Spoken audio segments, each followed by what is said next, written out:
Okay, I am sitting here. I gotta get fingerprinted. I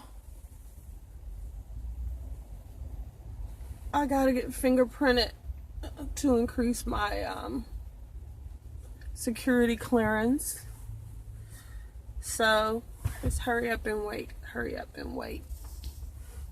Hurry up and wait. So while I'm sitting up here waiting, I'm thinking about just the path of my life, honey. It's been a long journey, but it's been beautiful, you know. I'm sitting up here, and once again, in Seattle, it's doing what? Raining.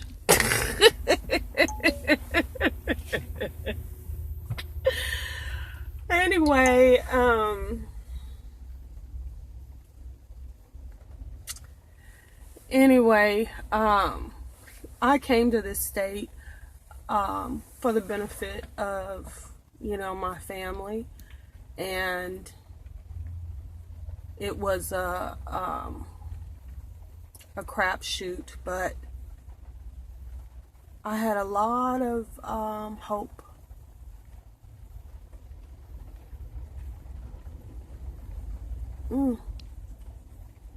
I had a lot of hope.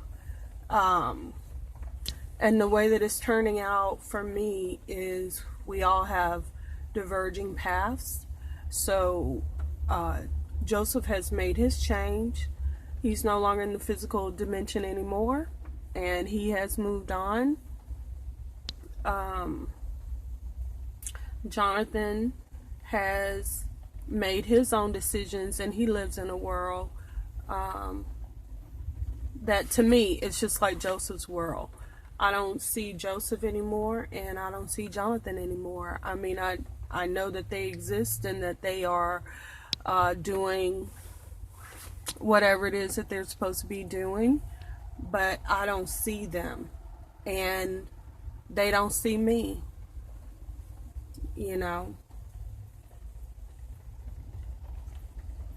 Once my credentials are verified and everything, it will put another barrier between me and them. Not just them, a lot of other people, but they are the ones who came through me. So that I don't cry about it, but what I remember, or what this means to me, is just the journey. It's been a long journey. And when I think about, oh man, the days that I have to do jobs in Seattle, and these people were so confusing to me,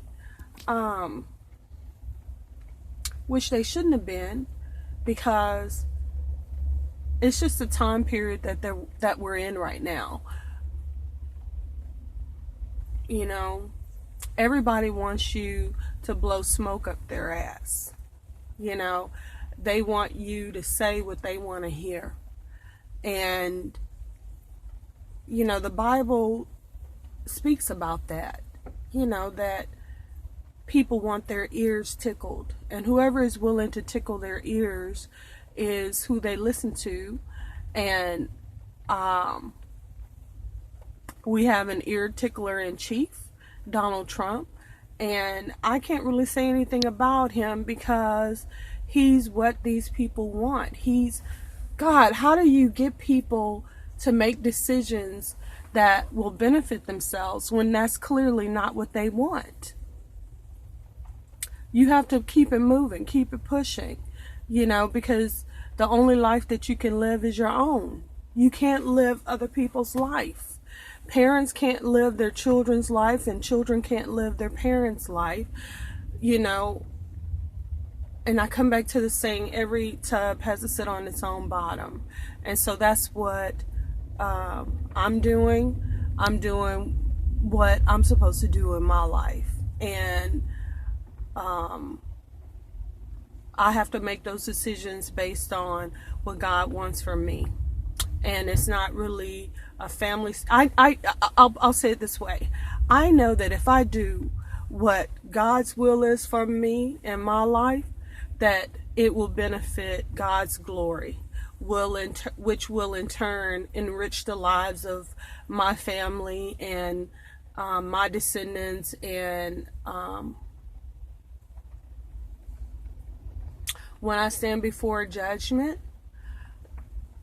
and found approved by Jesus, that those who were my family here on earth and everything, you know, if they're receiving Jesus' approval as well and their name is in his book of life, then they will be fine about the things that I've done, because I'm doing it all to magnify the Lord. It's not about my ego or what it is that I want, but to figure out a way that I can remain within the will of God. You know, I don't want to have a frustrated life. I don't want to have a life that has been a waste of time.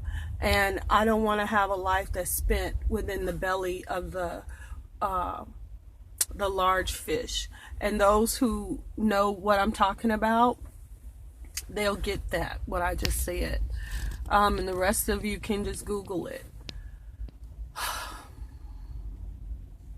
So anyway, I've had so much paperwork to do, and I still got a class that I need to take.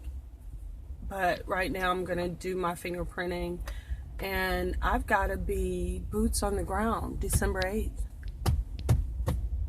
It's a week from now. December the 8th, honey. It's just a heartbeat away. It's just a heartbeat away.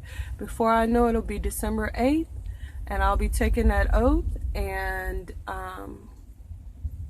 another leg of my race will begin. And I'm ready. I am ready. Every door I've had to walk through, I've walked through it, honey. Even crying, because I know what I don't want to do. And what I don't want to do is that which isn't the will of God. That's what I don't want to do. And I thank God for my purpose. I thank God for his will for my life.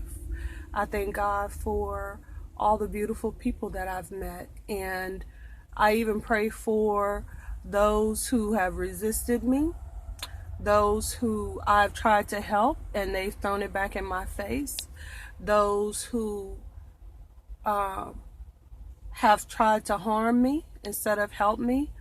You know, I forgive them and I pray for them, you know, because if God doesn't want them to be blessed, I can't bless them. And if God doesn't want them to receive what he has given to me, then I can't give it to them. And even if I'm trying to pass it on, he won't let me. So that's what my life has been. I've been trying to bless a lot of people that God didn't want me to bless, help a lot of people that God didn't want me to help, and love a lot of people that God didn't want me to love. So now, finally in my life, I get to be around people that God wants me to be around. I get to help people that God wants me to help. And I can tell because they receive it. And Jesus said, for those who do not receive you, shake the dust off your feet and keep it moving.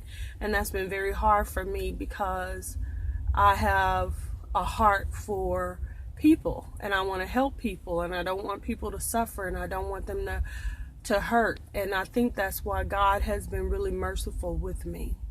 And I'm appreciative of that. But now it's time to move on. And so I'm moving on, honey.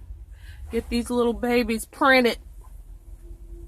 Send it on, get my clearance, and move on. I'm going to be going to LA, and I will let you know how that goes. I'll try to videotape while I'm in LA, but of course it won't be any confidential information, but just to say howdy. So anyway, God bless you. Please pray for me, and I'll pray for you, and just keep your faith, keep believing in God, keep binding yourself to His will and not your own will. You know, be okay with what God's will is. Be okay with God's way. All right. Talk to you later. Bye.